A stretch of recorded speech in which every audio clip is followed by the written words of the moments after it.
হইতে শুরু করে আমার ছেলে দেশের জন্য লড়াই করছে।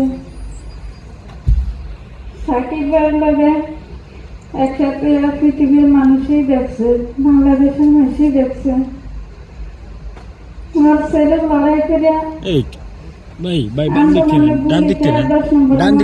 আমার ছেলের শরীরের কোনো নিরাপত্তা ছিল না।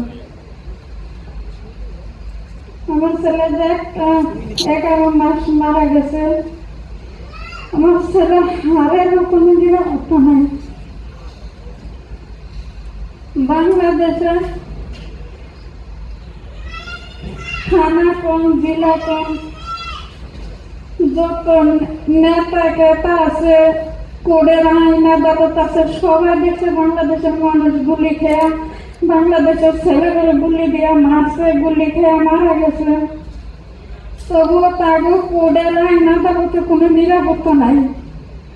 আমার ছেলেরা যে 11 মাসে বুধবার দিনে 12টা বাজে একটা করে আর তুললে কবরস্থান উঠে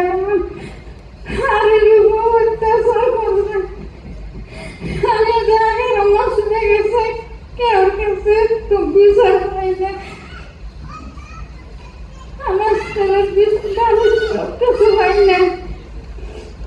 2013 সালে বাপ মারা গেছে। আমি এই পর্যন্ত ছেলেরা কত কষ্ট করে লালন পালন করে পড়ালেখা শিখেছি।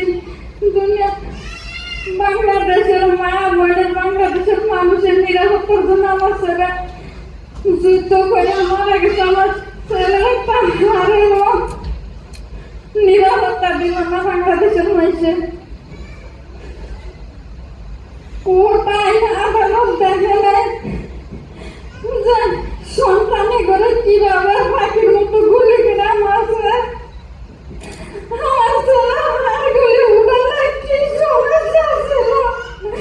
আমি কোটার কাছে কত অনুরোধ করলাম, মাসের কাছে কত অনুরোধ করলাম।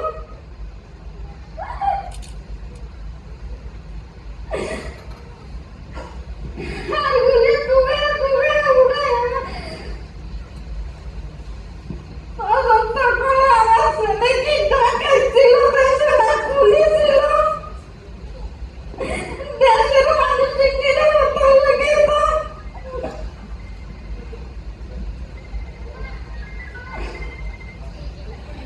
কত অত্যাচার অবিচার করছে আওয়ামী লীগের মানুষে।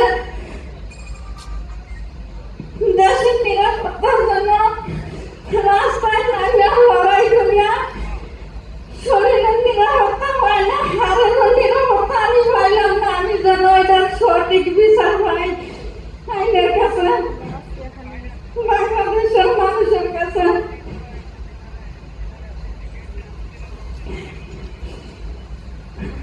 আমার ছেলে মাথায় গুলি খেয়েছে, নিরুচাই হাসপাতালের ডাক্তারে বলছে যে মাথার ভিতরে বুলেট হয়ে গেছে।